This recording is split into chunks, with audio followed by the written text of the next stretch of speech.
Il m'a fait perdre l'équilibre, donc je suis un peu tombée sur lui. Moi j'ai le réflexe de mettre les mains sur son torse. Et il m'a dit please don't touch me. Qu'est-ce que tu retiens de la Corée? C'est une population assez joyeuse, je trouve. C'est très animé dans les rues. Super appréciable, c'est que tu fais tes courses à n'importe quelle heure. À 22, 23 heures, il y a des magasins ouverts, des restaurants ouverts à minuit, 1 heure du matin. Il y a toujours de quoi s'occuper, s'amuser. Et ils sont très joyeux, il y a de la musique partout, des petits magasins pour acheter des petites peluches, des mignonneries de partout. Donc non, c'est très agréable, il fait bon vivre. Et est-ce que c'est différent de ce que tu avais comme appréhension avant d'effectuer le voyage en Corée? Non, pas vraiment, franchement. Alors moi, très sincèrement, je suis venue en Corée grâce au K-drama. Je m'attendais peut-être pas à ce que ce soit, soit autant animé dans certaines rues. C'est plus ça, mais non, j'avais pas d'appréhension spéciale.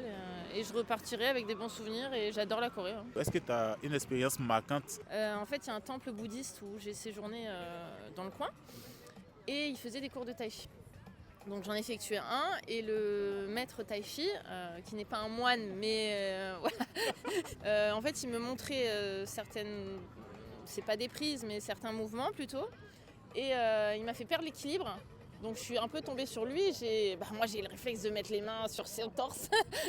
Et il m'a dit please don't touch me. J'ai pas voulu le toucher, mais c'était contre mon gré.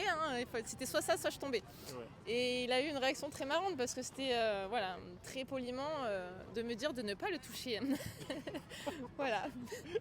Je dirais que c'est un peu marrant, petite anecdote marrante du séjour. Oui, j'ai rigolé, je me suis excusée bien sûr 3-4 fois parce que je pense que c'est pas dans leur culture de se toucher, surtout par des inconnus, c'est pas comme nous Européens. Donc je me suis bien excusée 3-4 fois et voilà.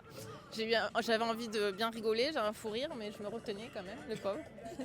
Qu'est-ce que tu pourrais dire à des personnes qui aimeraient visiter la Corée? Peut-être d'essayer de se faire des contacts en avance sur des résidents ici français par exemple, ou pas forcément français, mais c'est vrai que la discussion, ils ne parlent pas trop anglais. Donc je trouve que c'est assez compliqué de faire des rencontres ici. Et quand on ne connaît pas, peut-être de où sortir, ce genre de choses, c'est pas forcément facile.